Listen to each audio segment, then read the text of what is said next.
Bonjour à tous, j'espère que vous allez bien. Alors, aujourd'hui, on se retrouve pour une première sur la chaîne. C'est un truc que je veux faire depuis longtemps parce que, au-delà des comics, séries, films, une autre des choses que j'adore, c'est les mangas, et particulièrement One Piece. En gros, pour vous situer le truc, ça doit faire environ peut-être 17-18 ans que je lis One Piece. Et que je suis toujours à fond, comme beaucoup.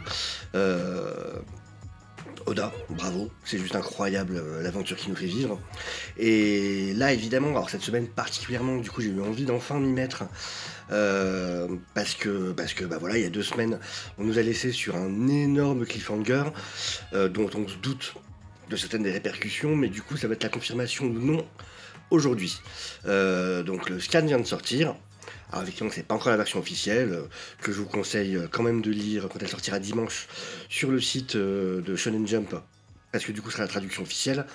Mais voilà, c'est tellement une espèce d'escape game pour réussir à éviter tous les spoilers que je pouvais pas attendre plus longtemps pour lire ce chapitre. Et donc voilà, pour la première fois, ça va être une réaction live, donc c'est un test. Si ça vous plaît, n'hésitez pas à me le dire. Du coup, j'en ferai peut-être d'autres. Mais voilà, j'avais envie de vivre la lecture de ce chapitre, en tout cas, avec vous.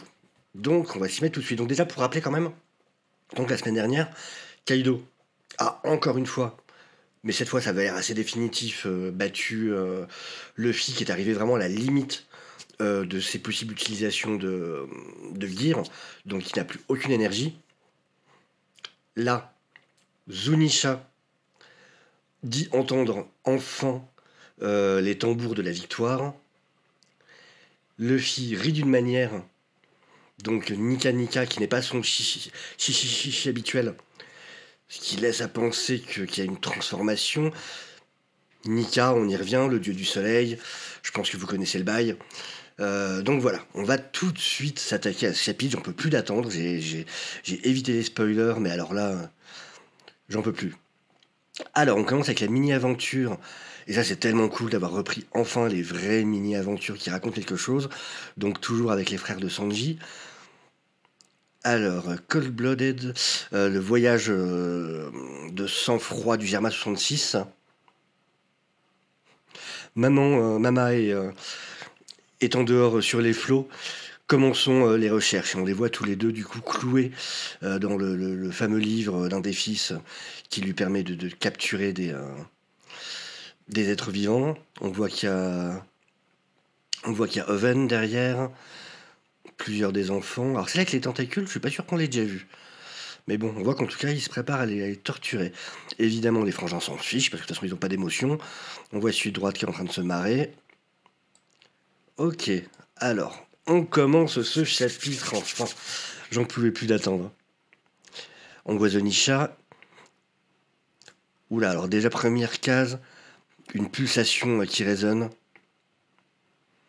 Qu'est-ce qui se passe? Comment est-ce que je peux encore me lever? Oh, ça doit être Luffy, ça. Je viens juste de perdre. Ouais, c'est Luffy. Mais je me sens comme si... comme si je prenais mon pied. Et on entend une sorte de musique. Et il se marre en plus. Oula, on voit même Momo qui a l'air d'avoir peur de ce qui est en train de se passer. On n'a pas encore une bonne vision sur... Oh, Momo qui réagit. Momo Dragon. Luffy et Joy Boy. Oh là là là là là. Et là, on voit... Oh, bon, faut savoir, j'ai un problème avec les noms. J'oublie tout le temps les noms, c'est incroyable. Même des gens que je connais dans la vraie vie, c'est pour vous dire. Hein. Donc des personnages de manga, je vous laisse imaginer. Zut, comment elle s'appelle? La fille de Kaido. Enfin, la fille, le fils, comme vous voulez. Zunisha a dit ça? Page suivante. Dans le hall des plaisirs, cerveau droit de la tour. Ah, Sanji qui se réveille. Monsieur le pirate, vous êtes réveillé? Il a senti Luffy. Alors la fille, je pense que c'est celle qui l'a sauvé tout à l'heure, du coup, qui a pris soin de lui. Donc il l'a senti. Ça doit être son acquis de l'observation. Ok, sur un autre étage. Ah, voilà. Là, on voit donc Kid, Law, et puis le petit vieux qui avait entraîné Luffy aussi, dans la prison. Donc Kid qui dit What the... Ouais, donc what the F? What the fuck? L'autre qui entend la voix de Luffy aussi. Enfin, la voix, entre guillemets. Et du coup, le petit vieux qui dit est-ce que c'est Straw Hat? Ah, Marco, qui l'entend aussi. Marco. Eh, vous deux, ils respirent encore. Nami et la petite gamine qui pleure, elles en peuvent plus. Nami qui dit Luffy est encore vivant. Et puis la petite gamine, celle qui sort les friandises de ses joues pour prendre le contrôle des animaux.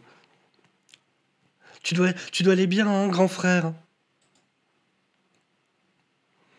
Ouh, Marijoa. On est à Marijoa.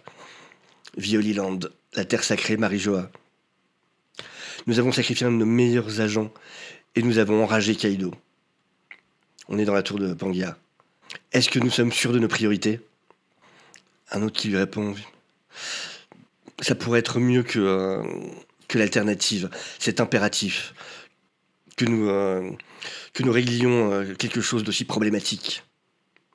Ah là, le vieux qui a toujours son épée, le chauve. Qu'importe l'ère, qu'importe l'époque.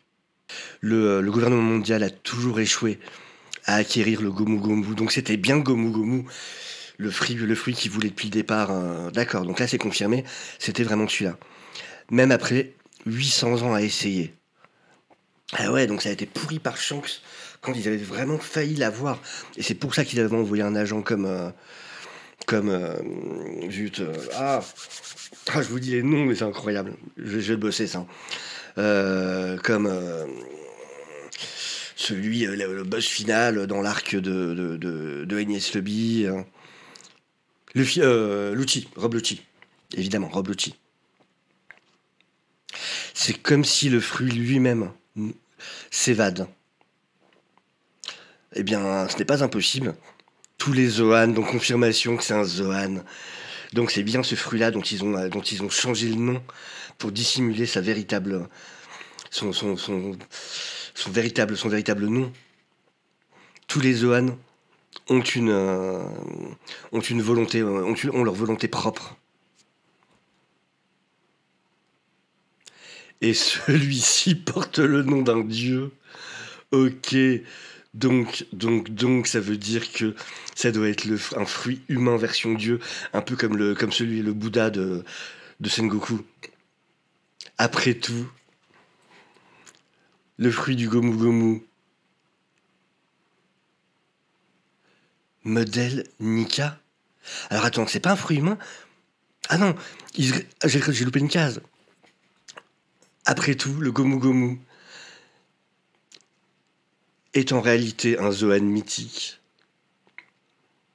C'est le fruit humain, modèle Nika, et la fameuse image en silhouette de profil du dieu du soleil. Et on entend le rire. Bordel, Est-ce que vous vous rendez compte? On est au chapitre 1044. Et on apprend que Oda nous a menti depuis le tout premier chapitre. Ça fait plus de 20 ans qu'il nous ment. Qu'il nous ment, entre guillemets, génial. Mais qu'on croit. Et en plus, quand il racontait, oui, j'ai mis le fruit du caoutchouc parce que je me disais que c'était plus intéressant d'avoir un héros qui avait un fruit un peu ridicule, pas un truc super clair. Et c'était faux. En fait, ça a jamais été le fruit du caoutchoutier. Alors, on va avoir des explications, mais ça a jamais été le fruit du caoutchouc. C'est un truc de dingue. Ça fait plus de 20 ans. Mais vous imaginez, c'est comme si... Je sais pas, c'est comme si au bout de 20 ans, on apprenait que Magneto, son pouvoir, c'était pas le magnétisme, que c'était autre chose. C'est un truc de dingue. C'est juste un truc de dingue qui est en train de se passer. Ok, je comprends pourquoi les cœurs, c'était en mode c'est la folie. Hein. Bon, on reprend. Le corps de son utilisateur gagne les propriétés du caoutchouc en combat. Ils sont supposément seulement limités par leur imagination. Ça met un sourire sur leur visage, large et grand. Ils sont l'incarnation du guerrier de la libération. Le dieu soleil, Nika. Mais alors du coup, Parce que le soleil, le sourire, c'est les dés en général. C'est pas juste ce fruit-là. Donc là, il y a un truc qu'il faudra expliquer quand même. Mais je suis comme un dingue. L'éveil renforce exponentiellement leur corps, les propriétés de leur corps caoutchouc. Et ils ont encore plus de liberté. C'est supposément, la suivante, le pouvoir le plus ridicule au monde. Dans le sens, le pouvoir le plus ridiculement puissant au monde. Mais de toute façon, on sait depuis longtemps qu'il y a un problème avec ses propriétés de caoutchouc. Parce que plusieurs fois, déjà contre... contre Joker, contre Flamingo, c'est un truc qui revient souvent, ce truc de normalement, quand il utilise le haki, il ne devrait pas garder ses propriétés de caoutchouc. Et ils ont toujours été étonnés. Il y a lui, à un moment, quand il le tape dans les côtes, je me souviens, où pareil, c'est encore caoutchouc. Et il dit, c'est pas normal, ça devrait pas normalement être encore caoutchouc vu qu'il utilise le haki. Encore Kaido, il y a quelques chapitres, là aussi dit. Et c'était déjà arrivé aussi d'autres fois. Et donc, ça fait longtemps qu'on sait de toute façon qu'il y a quelque chose, qu'il y a un problème lié avec le fait qu'il puisse rester caoutchouteux, même avec le haki. Et que ça, c'est pas normal depuis le départ. Donc, du coup, on a enfin cette confirmation. Mais donc, voilà, c'est le pouvoir le plus ridiculeusement cheaté au monde. Ah, c'est tout chapitre de fou. Salle des trésors, deuxième étage. Yori. Ah, donc c'est... comment il s'appelle? Orochi. J'admirais vraiment Oden. Pense à ce que tu fais. Quel faux cul, celui-là. Mais tu meurs 12 fois, toi. T'as 9 têtes, meurs 12 fois. C'était Kaido qui m'utilisait. On peut toujours s'enfuir ensemble. Déplace juste, c'est Grava. Et là, elle lui répond: tu as craché au visage d'un samouraï envers qui tu étais endetté. Qui te croirait encore? Mon père a tenu sa promesse. Ne l'a-t-il pas? La suivante.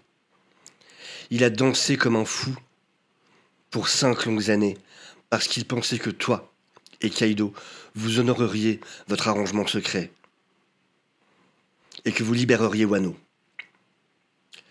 Il ne l'a jamais dit, même pas une fois, à sa famille. Mon père... Oh, c'est trop touchant. Mon père était un homme qui gardait sa parole, qui tenait sa parole. Il espérait toujours la même... On voit la tête de Roshi qui se décompose. Il espérait toujours la même chose de vous quand vous avez accepté de les laisser partir. En parlant des fourreaux. S'il tenait en étant à bouillir pendant 1 heure entière dans le chaudron, même quand son corps était brûlé par l'huile, malgré tout ça, il a toujours souri. Toujours. Je ne peux même pas imaginer les souffrances de mon père. Ce qu'il a dû porter sur ses épaules, par lui-même, tout seul. Parce que la nation tout entière était votre otage. C'est trop touchant. Dès qu'il y a une histoire de famille ou machin, ça me touche particulièrement. Et là, on entend une voix, alors c'est quoi, un espèce de flashback? Quel est le problème, Yori? Ah, c'est son père, c'est un flashback avec son père. Papa? Ah, c'est elle petite. Papa, est-ce que tu es vraiment ok avec ce que tout le monde dit sur toi? Bien sûr que je le suis. Pourquoi je ne le serais pas? Tu sais pourquoi?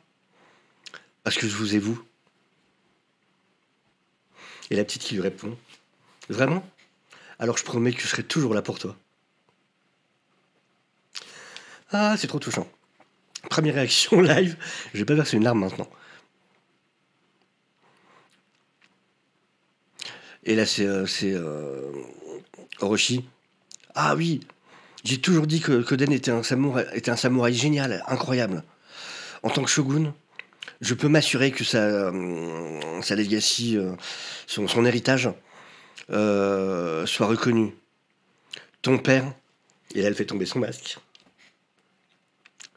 Elle est en larmes. Il est magnifique ce panel, cette case. C'est bien une Oden. C'est bien une Kozuki. Elle a énervé. Retiens ta langue, misérable vermine. Je suis Kyosuke Yori. La classe. Là, il sait qu'il est dans la merde. J'ai toujours été fier de porter le nom de mon père. Même quand j'étais affamé et couverte de haillons.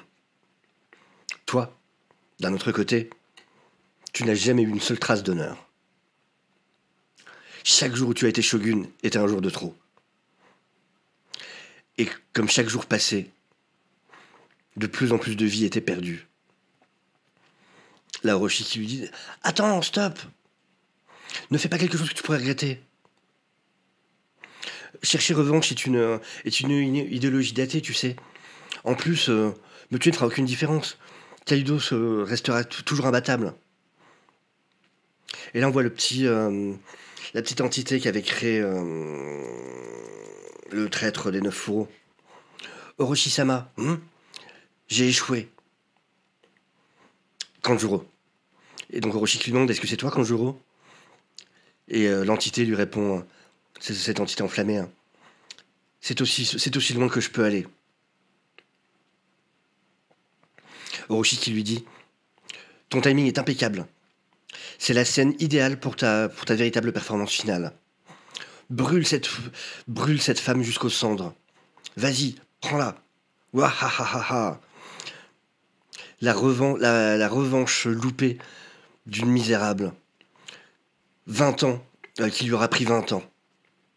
C'est le titre parfait pour cette comédie tragique. Regarde Yori, un survivant des Kozuki devrait savoir que la fortune, que la chance favorise les puissants. Page suivante.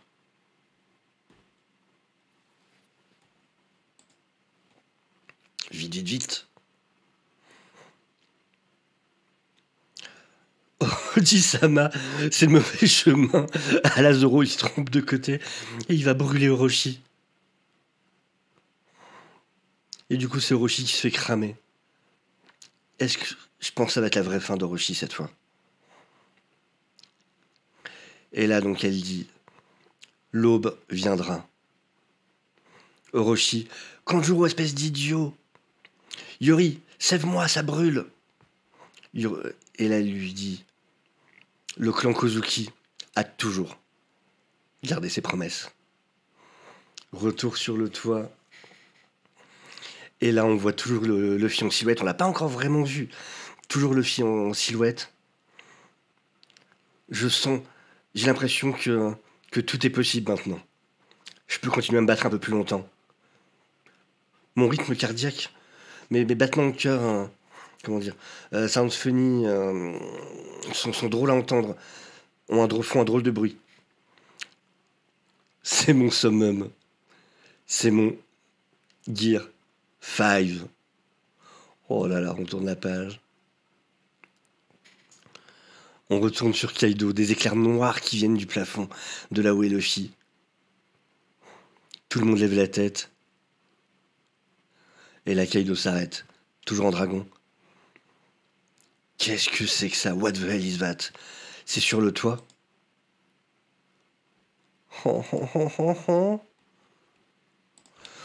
Page suivante, vite. Est-ce que c'est la dernière page? Non, je pense pas. On voit des éclairs noirs qui viennent du plafond. Et là, tous les petits grunts là, qui se battent en bas. Qu'est-ce qui se passe? C'est du haki des rois. On en voit plein qui tombent dans les pommes. Mais d'où est-ce que ça vient? On voit un énorme point qui vient, qui saisit Kaido, mais comme si c'était rien, quoi. Il le chope. Ah ouais, quand même. Et là, tout le monde qui est quoi? L'eau qui regarde, qui dit trop hâte. Chopper avec des larmes qui lui coulent des yeux. Luffy. On voit le sourire de Luffy. On voit les yeux, les cheveux, effectivement, un peu comme ils étaient là la semaine dernière. Oh, il le ramène sur le toit. On voit les yeux en mode cartoon, Tex Avery. Les yeux de Kaido qui lui sortent des orbites quand il se fait tirer par par Luffy. Il se fait éjecter dans le ciel. Mais éjecter. Oh mon Dieu, c'est magnifique. Oh, ce retournement. Oh, ce retournement. Oh, c'est un truc de dingue.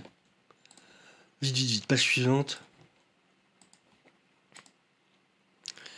Il le chope encore. Ah, cette tête. Il a les yeux. Il a les yeux comme Mihawk et d'autres personnages. Ses yeux, on serre cette espèce de Sharingan. Là. Enfin, pas Sharingan, enfin, un peu comme l'ermite des 9 chemins. Il le secoue. Il le fait tourner dans tous les sens. Et donc, c'est une page de cartoon. C'est du Tex Avery. Mais là, il le maltraite. Il l'humilie. Là. Prends ça. Ah, il va décuver sévère, la Kaido. Ah, il le viole.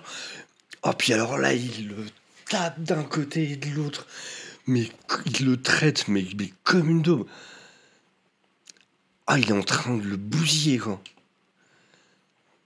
On voit sa face qui s'écrase sur le sol. Et il se marre tout le long. Il est en train de rire. Là, on voit Kaido avec des bosses, avec des étoiles qui tombent de la tête. Alors, on le voit qui reprend un peu du poil de la bête. Strohat, alors tu es encore vivant? Je suis heureux. Et il refait son souffle, son rayon, son espèce de rayon laser souffle, là.